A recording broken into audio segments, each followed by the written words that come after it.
சொல்லுங்க. உங்களோட நிலைப்பாடு இடத்துக்கு ஏற்ற மாதிரி மாறுபாடு அது ஒன்று கேட்டீங்க. அதாவது கொஞ்சம் ஏன் நிலைப்பாடு ஏதாவது ஆரம்ப காலத்திலிருந்து இதை மாற்றம் இருக்குதா அப்படின்னு சொல்லி சொல்லுங்க. உண்மை, நான் இன்றைக்கு பேசின அளவுல சராகத்தா பேசல, தெளிவா இந்த மசாலாவை நான் என்ன செய்யல, நான் பேசல.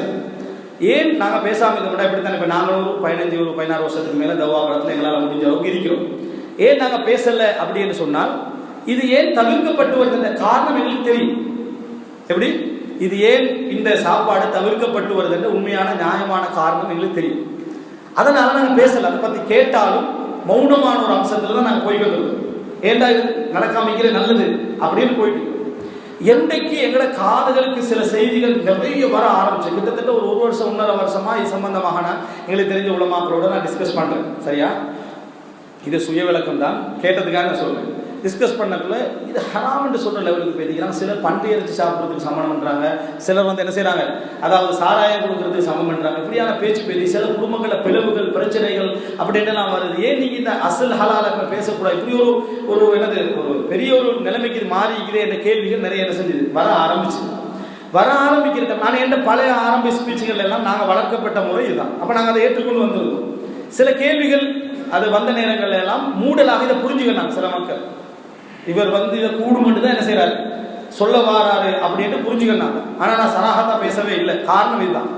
ஆனால் இந்த பக்கத்தால இந்த ஒரு பேச்சுக்கள் அதிகரிச்ச உடனே எப்படி ஒரு அதாவது ஹலால் வாஜிபன் இடத்துக்கு போகுமோ அல்லது ஒரு ஹலால் ஹராமன் இடத்துக்கு போகுமோ, 2 டைமே பேசணும். இந்த ஹலால் வாஜிபன் இடத்துக்கு போன டைம்ல பேசுற மாதிரி ஹலால் ஹராமன் டைமுக்கு போன டைம்ல பேச வேண்டிய ஒரு நிர்பந்தத்துக்கு நான் ஆளாகித்தான் இதை நான் பேசினேன். பல முறை இதை பேசுறதா இல்லையா இங்க மட்டுமல்ல பல இடங்கள்ல யோசிக்கின்றது. ஏன்னா இது எனக்கு இந்த மட்டுமல்ல பல இடங்கள்ல இப்படி பேசுறது, இந்த மாதிரி அக்கரபத்துக்கு போன டைம்ல கூட இந்த மாதிரியான ஒரு வலியுறுத்தல் மிக பலமான பேர்ல இது போய்கின்றது. இதனால சில அனுமதிக்கப்பட்ட மக்களுக்குள்ளே சில பிரச்சனைக்கிறதுனால தான் நான் இவ்வளவு நாளமா பேசலையே தவிர தலைவுன் அல்ல. தலைவுன் மீன்ஸ் ஒரு நாளைக்கு மாட்டோம் அப்படின்றதல்ல. நம்ம சராகத்தா சொல்ல வேண்டிய கட்டத்தில் 2 பக்கத்தை என்ன செஞ்சுக்கிறோம், சராகத்தா சொல்லிக்கிறோம். எது அதான் நான் பேசுற ஸ்பீச்சுகள் கேளுங்க. விருந்தோம்பல்கள் சம்பந்தமா பேசுற டைம்ல நாங்க அதாவது இந்த எலபடகமையில நினைக்கிறேன் இஸ்லாத்துடைய பார்வையில் விருந்துகள் என்ற தலைப்புல நான் இந்த தலைப்பை தான் ஃபர்ஸ்டா இந்த விருந்துகள் சம்பந்தமாக நம்ம பேசுற சந்தர்ப்பத்தில் ஒரு ஹதீதை அடிப்படையாக வச்சு இந்த 2வது முறை சாப்பாடு கொடுக்கக்கூடாது, 2வது முறை சாப்பாடு கொடுக்கக்கூடாதுன்னு ஒரு இது பேசணும். அதுதான் நான் ஃபர்ஸ்டா இந்த சப்ஜெக்டுக்கு இதுவரைக்கும் தௌஹீத் சமுதாயம் இருந்த அந்த தவிர்த்து வந்த அந்த முறைக்கு ஒரு வலுவான ஒரு பலமான ஒரு தேர்தல் டைம்ல பேசின ஒரு ஹதீஸ் ரசூல் ஸல்லல்லாஹு அலைஹி வஸல்லம் சொல்றாங்க, ஷர்ரு தஆமி தஆமுல் வலிமா யுதஆ இலைஹி லகனியா வ யத்ரகு அன்ஹுல் ஃபுகரா ஃபமன் லம் யுஜிப் தஅவத ஃபகத் அஸல்லாஹு வ ரசூலஹு. ஒரு ஹதீஸ் வருது, அபூ ஹுரைரா தான் அறிவிக்கிறாங்க. அதாவது இந்த சாப்பாடுகள்ல மோசமானது வலிமா சாப்பாடு. பணக்காரர்கள் அழைக்கப்படுகிறார்கள், ஏழைகள் விடப்படுகிறார்கள். யார் அந்த அழைப்புக்கு பதில் சொல்லவில்லையோ அவர்கள் அல்லாஹ்வுக்கும் அவருடைய தூதருக்கும் மாறு செய்து விட்டார்கள் அப்படின்ற ஒரு செய்தி என்ன செய்தி வருது. இந்த செய்தியை நான் ஒரு புரியுறேன். எப்படி புரிஞ்சு சொல்றேன்னா, ரசூலுல்லாஹ் சாப்பாடுகள்லயே மோசமான சாப்பாடு வலிமா சாப்பாடுன்றாங்க. அப்படி என்ன நான் என்ன சொல்றேன்னா, பணக்காரர்கள் அழைக்கப்படுகிற ஏழைகள் விடப்படுகிறான்றதை விடுங்க, சாப்பாடுகளே மோசமானது என்ன சாப்பாடு, வலிமா சாப்பாடுன்னு ரசூலுல்லாஹ் சொல்றாங்க. அப்படின்னா ரசூலுல்லாஹ் ஏன் இதை அனுமதிச்சாங்க, மோசமான சாப்பாடு ரசூலுல்லாஹ் ஏன் அனுமதிச்சாங்க அப்படின்னு சொல்லி ஏலானுன் நிக்காஹ் திருமணத்தை அறிவிப்பதற்காக ரசூலுல்லாஹ் இதை அனுமதிச்சுக்கிறாங்க. ஏன்னா திருமணம் போய் அப்பதான் சேரும். ஆனா ரசூல் ஸல்லல்லாஹு அலைஹி வஸல்லம் அவர்கள் இதை விரும்பல. இந்த சாப்பாட்டை திருமணம் போய் சேரணும் என்பதற்கு தான் என்ன செஞ்சாங்க, இதை அறிவித்தார்கள். ஒரு சுய விளக்கம் நான் விளங்கி, எனவே வீணான சாப்பாடு என்ற ஒரு சாப்பாடை ஒரு நோக்கத்துக்காக அனுமதிச்சிருந்தா 2வது முறை என்ன செய்யக்கூடாது, கொடுக்கக்கூடாது. 2வது முறை கொடுக்கக்கூடாதுன்னு ஒரு விளக்கத்தை விளங்கி அதை நாம பேசுறோம். ஆனால் இப்படி பேசினாலும் அந்த பேசி முடிஞ்ச பின்னால சில முக்கியமான உலமாக்கள் அணுகி, இப்படி இந்த ஹதீஸுக்கு இப்படி நீங்க சொன்ன இந்த விளக்கம் எங்களுக்கு தெரிஞ்ச அரபில் இப்படி இஸ்லாமிய அறிஞர்கள்ல யாருமே இப்படி என்ன செய்யல, விளங்கல்ல. பணக்காரர்கள் அழைக்கப்பட்டு ஏழைகள் விடப்பட்டா மட்டும்தான் என்ன அது மோசமான சாப்பாடே தவிர, பணக்காரர்கள் அழைக்கப்பட்டு ஏழைகள் விடப்படாத ஒரு சாப்பாடை நீங்க எப்படி மோசமான சாப்பாடு. அப்ப நான் வாதிக்கிறேன், ஷர்ரு தஆம் வருது, மோசமான சாப்பாடு வலிமா சாப்பாடு வருது. இந்த நிபந்தனையோட வரலையே, இயல்பா சொல்றாங்க ரசூலுல்லாஹ். பணக்காரர்கள் அழைக்கப்படும் ஏழைகள் விடப்படுவ வலிமான இயல்பு அதுதான். அப்படி என்று சொல்றேன். அதுக்கு விளக்கம் சொன்னேன். என்ன விளக்கம் சொன்னேன்னு சொன்னால், எல்லாத்தையும் என்ன நீங்க ஏழைகளை கூப்பிடுறதை விட கூப்பிடாட்டி அவன் கோயிச்சுக்குள்வான என்ற சிந்தனை கூட இருக்கும் வழிமால. இதையும் காரணமா சொன்னேன், சொல்லி விளங்கப்படுத்தினேன். விளங்கப்படுத்தின முடிஞ்சால இந்த இஸ்திம்பா நான் எடுத்த அந்த ஏன்னா இந்த செய்தி மட்டும்தான் எனக்கு இருந்துச்சு. உலக ரீதியான ஒன்றை ஹராம் என்று சொன்னா தானே ஹராம் கூடாது. உலக ரீதியான ஒன்றை ரசூலுல்லாஹ் தடுத்திருந்தால் ஹராம். தடுக்கிறதுக்குரிய ஒரு செய்தியா எனக்கு இருந்த இது மட்டும்தான். நான் நினைச்ச விளக்கம் இது மட்டும்தான். அதனால் சொன்னேன். நான் சொன்ன பின்னால இது சம்பந்தமாக என்னால தேடி பார்த்த அளவுல யாருமே இந்த ஹதீதை இப்படி விளங்கல, இந்த அமைப்புல யாருமே விளங்கல. அப்ப விளங்குறதுல இத்தனைக்கு நம்ம ஒரு விளக்கத்தை சொல்றேன்ற கூட அது ஒரு அமானிதம். இந்த விளக்கம் எனக்கு ஒரு தவறாக என்ன செஞ்சது, மனசுல பட்டுக்கண்டே இருந்துச்சு. அப்ப நான் சில முக்கியமான எங்களை இலங்கையில் உள்ள சில உலமாக்களோட ஒரு முனாகஷா போட்டு விவாதம் மாதிரி செஞ்சு தனிப்பட்ட ரீதியாக எதிர்த்தரப்பு எல்லாம் பார்த்து நின்ற பிறகு இந்த ஹதீஸுக்கு நம்ம இந்த விளக்கம் சொல்றோம். இந்த ஹதீஸுக்கு இந்த விளக்கம் இல்லை அப்படின்னு சொன்னா உலக ரீதியான ஒரு சப்ஜெக்ட் உண்ட கூடாதுன்னு சொல்ற இடத்துக்கு எனக்கு என்ன போறதுக்காக நம்ம படிச்ச உசூல், நம்ம படிச்ச ஃபிக்ஹ் எனக்கு இது இருக்கு. இதுதான் நடந்ததே தவிர இப்ப நான் சொன்னதுதான் நிலைப்பாடு. எது பிரதர் பாருங்க, நான் என்னைக்கு பார்த்தேன் எப்போ பார்த்தேன் அதெல்லாம் என்னோட சம்பந்தப்பட்ட விஷயம். நான் உங்களுக்கு என்ன 2 நிலைப்பாடை சொல்லிக்கிறேன், நல்லா கேளுங்க. நான் 2 நிலைப்பாடை சொல்லிக்கிறேன். நான் இப்படி ஒரு நிலைப்பாடை ஒரு ஸ்பீச்ல பேசினேன், காரணம் பின்னணி சொல்லிட்டேன்.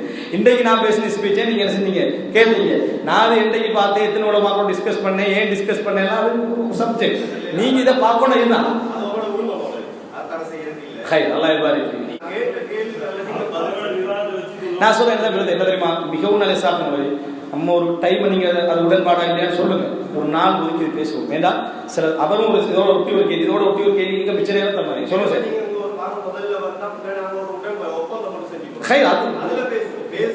இல்ல கேளுங்க, விவாதம் ஒப்பந்தத்துக்கே நான் இப்ப வருவேன்டா, நீங்க மட்டும் வருவீங்க சரியா?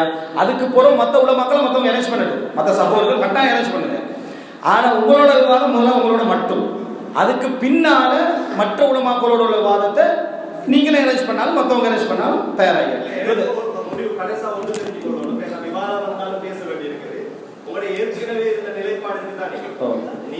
நீங்க அதை தாராளமா அதுல போட்டு பேசலாம்.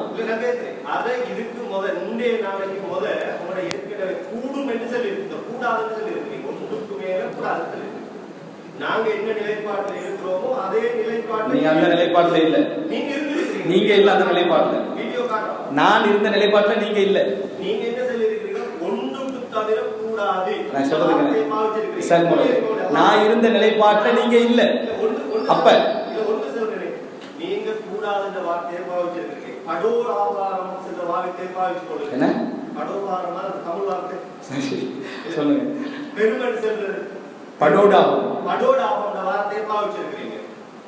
பெருமை மேலதிகமாக கொடுக்கிற பெருமை முற்றாக தவிர்த்து கொள்ளணும். நாங்க ஹராம்னு சொல்லிக்கிறோம், லா யஜூஸ் என்ன சொல்லல, கூடாதுன்னா என்ன பண்ணுது? இப்ப நீங்க தான் பேசுறீங்க. கூடாதுன்னா ஹராம்னு சொல்லல, லா யஜூஸ்னு சொல்லல. கூடாதுன்னா இப்ப விளங்கிட்டு தானே நீங்களே உங்களோட பார்வையில கேளு சார் போல இதுவா இருக்கு. நான் சொல்றது கேளுங்க கொஞ்சம், நான் வரேன், நான் உங்களோட பதில் சொல்றேன்.